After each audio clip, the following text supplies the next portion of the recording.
Hello everyone, hope you're doing well. Today it is time in War Thunder to have a look at the new Warbond Shop for April of 2020. It's got some nice goodies in it, but before we get started on this, it is definitely time to give you some news. Because if you remember, Enlisted is an FPS game, which Gaijin has been making for a while now, and its first public test or playtest is ready to go, and it's going to be available now, so if you want to play it, make sure to go to the link in the description. You can download the launcher. The game itself, at least for me right now, is about 8 gigabytes through the launcher, so if you have some space and a decent download, make sure to get it downloaded so you can get into the test and give it a go. You know, as it says in Enlisted, you control a squad of few soldiers, you control one soldier directly and the rest will follow your orders. If all squad soldiers are dead, you can spawn new squads on the battlefield from the list. It's going to be pretty fun,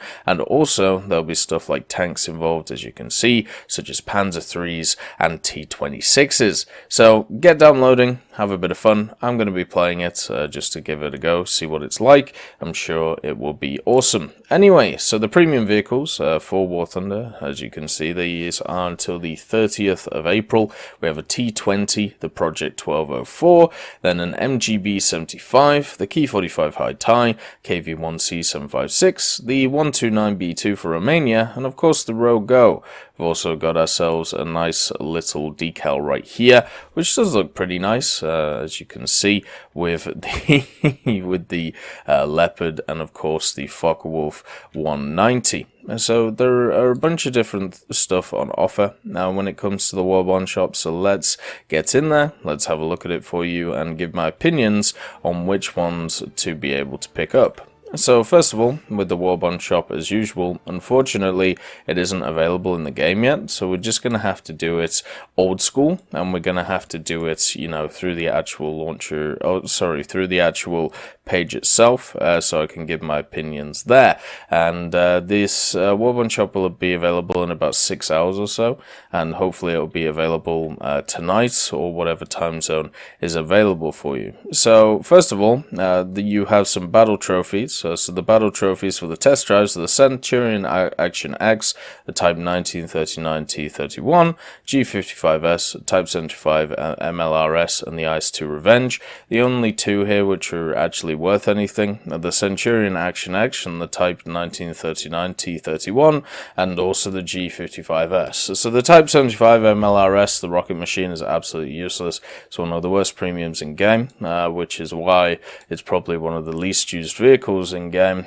Basically it's a land mattress, and generally they just don't work in game, and this one doesn't work either.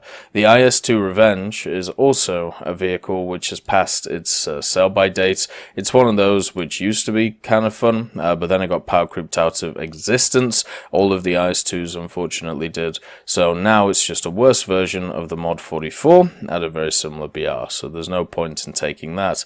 The Centurion Action X being the new 6.7 premium for the British, which is a weird combination of a Centurion and pretty much the FV4202. It's a nice little combo. If you are enjoying that little area of the game, I would definitely recommend picking up the Centurion Action X. The 6.7 lineup for Britain is incredibly strong in ground forces, so if you try to bolster it, if you try to just have a bit more fun, then I definitely think it is worth it for you. The Type 1939 T31. So this is kind of the interesting one, because this is the German destroyer that is available for the fleet stuff, and you can find it for 5,000 golden eagles at 3.7, and just like a lot of other machines which are at, you know, BRs which are very similar to other machines, this thing actually has better armament than its one in the tech tree, the T22. So if you want a better version of a Tech Tree vehicle for a test drive in Naval, pick up the Type 1939. It gives you slightly better secondary and slightly better auxiliary armament in the form of AA, but also it gives you a little bit. It gives you the decent gun sets of the 105s instead of the 127s, which I actually prefer the 105s just because of their fire rate. The G55S is a classical, great Italian aviation fighter. It's one of those ones which you can do absolutely wonderful things in. It's just one of those where you can run stuff around your enemies. It's got pretty much everything on it. It even has a torpedo just to be able to, annihilate a ship with. But the main thing to understand with the G55S is it's just magnificent. It's just got everything you would want. The only thing I suppose it is lacking sometimes is high altitude performance, but even then you have the capability to turn and capability to always have an advantage over an opponent, whether it's in firepower, maneuverability, or energy, energy retention or anything like that, to outplay your opponent. So let's get into the actual vehicles, the premium vehicles that are on offer. But as I said, with the test drives, I'd probably go G55S1, Centurion Action X2, then we have the Type 1939 T31-3, the IS-2 Revenge 4, and the Type 75 MLRS is of course 5. So let's have a look at the ones which are going to be available in the actual Warbond shop itself. The first one is the T20. Now, the T20 is one of those vehicles which is sat at rank 3, very much like the Cobra King, which rounds out a lineup incredibly well. There's a reason why this machine got moved up to 5.7, and the reason is because of the 76mm, which also has access to a stabilizer. It's one of those machines which is incredibly good at pretty much dealing with anything at its BR, and the only thing it really lacks is the ability to deal with many up-tiered targets. The 76mm is good against pretty much anything you want to fight at its BR, and even up to 6.3. The only problem is sometimes you'll struggle against certain machines such as like King Tigers and also some IS-2s, even though they aren't too much of an issue. You can see you only have the M79 shot or the M62 shell. Obviously always use the M62 shell, but as I said, the problem is you are going to run into targets if you're fully up-tiered that you can't kill, but apart from that, it's a good machine. It's got decent armor on the front. A stabilizer with the 76 is always nice. It's also got a decent low profile compared to a lot of the other vehicles that we find at this BR. Reload rate is good. Gun depression is good. It's your standard American tank, but just kind of a smaller version. I mean, I would compare it to the Pershing in a way, apart from it's just a smaller version of it. It's pretty much just a T25 of 5.7. So rounding out the 5.7 lineup of the M4A376, the M36, and then you have the Hellcats, then you have the M18 Black Cat, and then of course you have a bunch of other stuff that you can bring as well in the form of jumbos if you really want to up-tier them, because they get up-tiered pretty well. So you have a really nice 5.7 lineup there that you can plonk the T20 in as your main tank. It's a very fun vehicle. I highly recommend this. The next vehicle is the Project 1204. Now, the Project 1204 you'll find at rank 2, so it'll be useful at researching rank 3, 2, and 1. The Project 1204 I haven't had much use in, but I have had quite a decent amount of use in the actual one in the tech tree, which is around the place, the Project 1204 Late at 2.7. And the difference between them is this has access to these grenade launchers, whereas the 1204 doesn't, and the grenade launchers are completely useless. So this is just a 1204 Late at a lower BR, and also slightly different guns on the back in the form of 14.5mm. The key to this machine at 2.3 is never actually use its main gun, really. What you want to do, I know that sounds really weird, but basically what you want to do is with the machine, you want to kind of let the front gun just do what it wants to do, and then after that, you want to use the back guns and just use the machine guns to tear apart pretty much everything. So this machine, it's one of those where controlling secondary as well is something you will have to do. And it's just because of the amount of damage that the secondaries do over time. Like you can see, they just absolutely shred anything as long as you just go along like each side of it, and you'll be able to pick up so many kills because of that. It's also got obviously the 76 on the front if you just want to put quite a large hole in something. The speed of the machine is definitely good enough. The armor profile is not very good, but then again at 2.3 nothing really is. The main issues you're going to have against certain machines is going to be, you know, your ability to actually get your back gun on the target with the 14.5mm, but overall I think it's actually a really nice pickup for a premium vehicle. And at 2.3 you are not spoiled for choice for the Soviets. You know, you have access to the 1124, the BMO, which is an incredibly good machine, the MPK 163, sorry. Then you got the MPK Project 122 BIS if you never picked that one up. You know, I think this was the operation, or the Battlefield Engineer one, or one of those ones.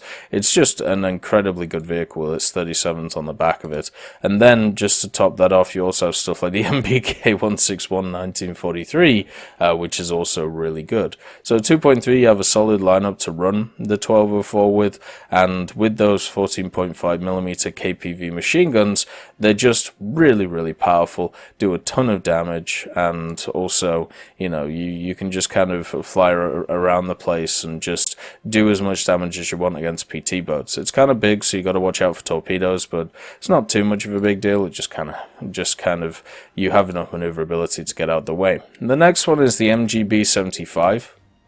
Now this would be a kind of odd one to pick up, just because of the fact that it doesn't really have that much use. Since it's a rank 1, you'll be able to you'll be able to research effectively rank 2 and 1 of British ships. With the 40-pounder on the front, the 40-pounder, the 40mm on the front and the 20mm on the back, and the quad Lewis machine guns, it has decent firepower for a machine that's 2.0, but at the same time it is only 2.0. So unless you are looking to start the British rank 1 part of the naval tech tree, I wouldn't really recommend it. And also at 2.0 there are much better options. The Dark class, which has access to the 40mm long barrel, the Bofors, which is about the place. This one is so much better than it when you control the 40mm.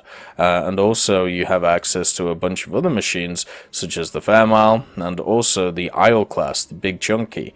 And both of these, in my opinion, I would take over the MGB 75. So even in the lineup of 2.0, there isn't really a space for it, which is unfortunate. And its BR is a little bit high to be able to, you know, actually recommend it. So unfortunately, it gets a pass. The next one is Japan with the Key 45 Haitai, and this is a weird conglomeration. Sorry, it's China with the Haitai.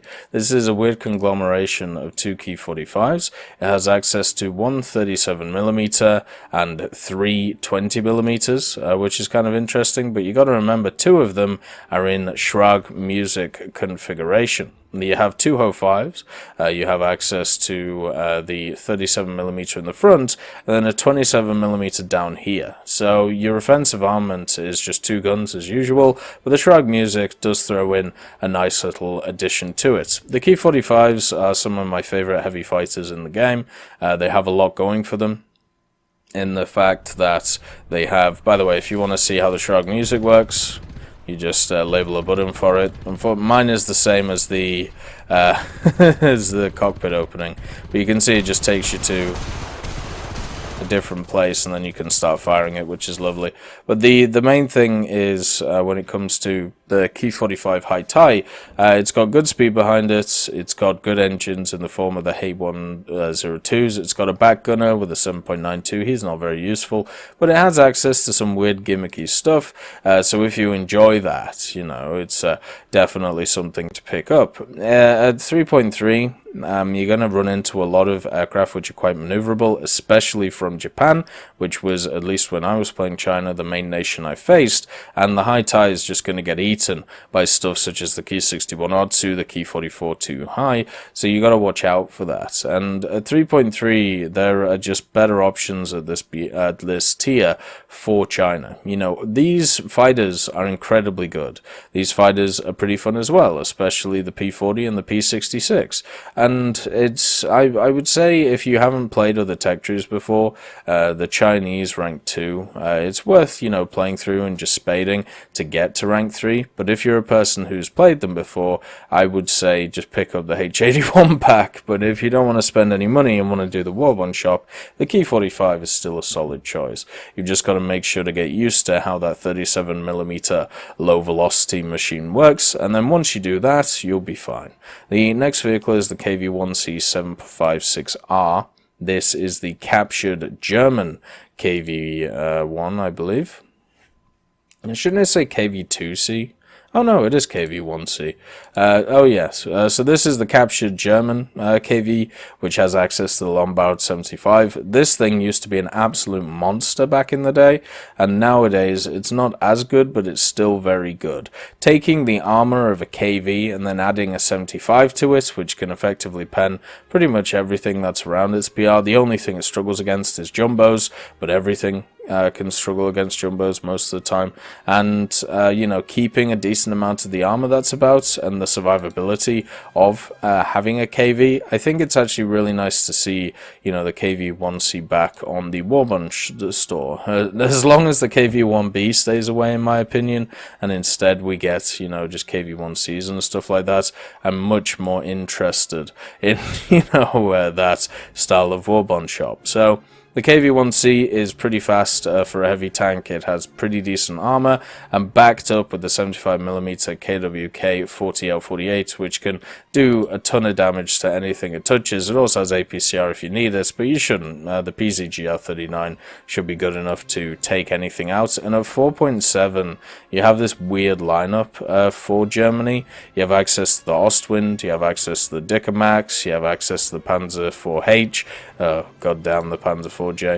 You have access to the Jagdpanzer 4, so you can make a lineup around, you know, the KV-1C, and also since it's rank 3, you can effectively research all of rank 4 as well, with the KV-1C, which is kind of nice for it. But I would just say, if you really wanted, you know, a competent lineup for the Germans, the 401 is much better. You know, having access to all of those premiums, the T-34 747, the Panzerkampfwagen Churchill, which does come around on the Warbond Shop, you know, every once in a while. The KV-1B as well is a very nice pickup, or something like the 88mm flak gun. So even though the KV-1C is kind of nice, there are just better lineups if you want to take in order to do its job, which as a premium you're looking to research and gain SL. Well, there's better pinatas for that at lower levels.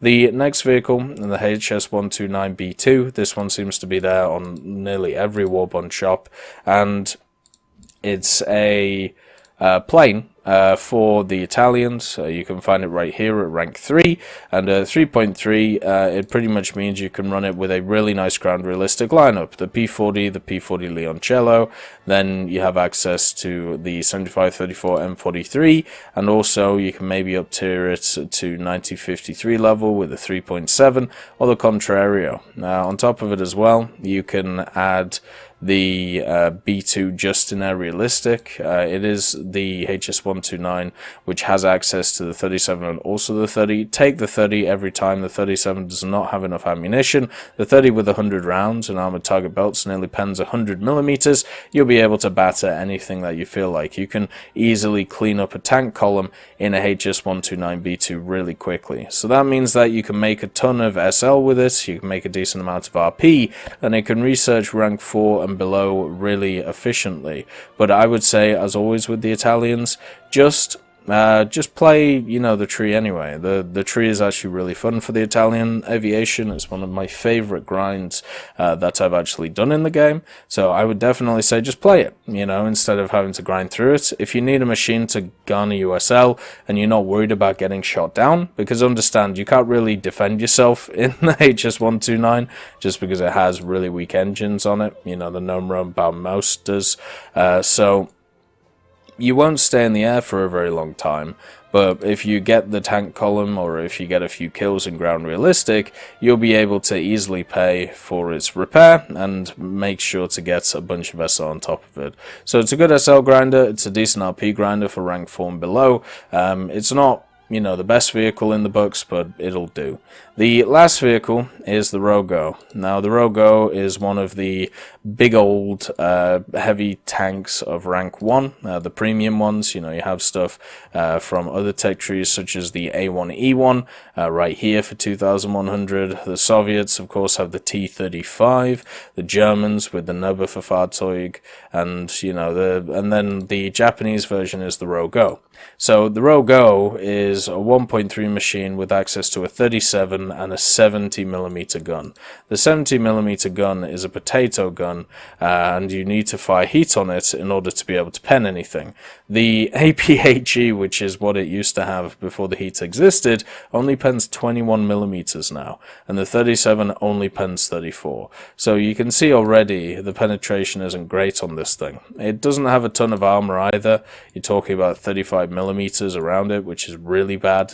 If we're quite honest, it's not a good vehicle for survivability, but it does have a ton of crew in it, even though a lot of them are bunched up in the front. You got one lad in the back here, which of course has access to 7.7mm. This isn't a very good vehicle. It's also not at a rank which will effectively research anything apart from rank 2 and 1. So you pretty much pick this up if you want to, have it for the memes basically, and if people are de-stressing and playing high tiers, you want to pick something like this up to be able to de-stress. But the problem is, if you want to do that, just get the T-35. It's much more fun experience, it's also much harder to kill, and you can just, walk around in the land battleship. So even though, the Rogo is on offer on the Warbond Shop, I really think it's more of a negative experience than a positive experience, even if you're trying to relax from the higher tiers of the game. So if I was going to give, my numbers, priority-wise, 1 to however many there are, so the T20 would be the first priority, easily the best vehicle that is here. The second would be the Project 1204. Then it would be the HS129B2, just for the RP and the credit grind. The Lions grind. Then it would be the Key 45 Haitai, the KV1C, the MGB75, and the Rogo would be, of course, last. So, as always, I hope you all have a wonderful day. Make sure to download Enlisted as well. Have a bit of fun with that, see what it's about, and I'll see you next time. I just want to thank Ambrosius McClellan, B. Young, Blackie, Chris Giltnane, Daniel Stanton, Jay Wilt, John Ryman, Martinez, Super Cacti, Trigger Hippie, Eugens Terry, and also Elove Goat and Samuel Slick for supporting the channel.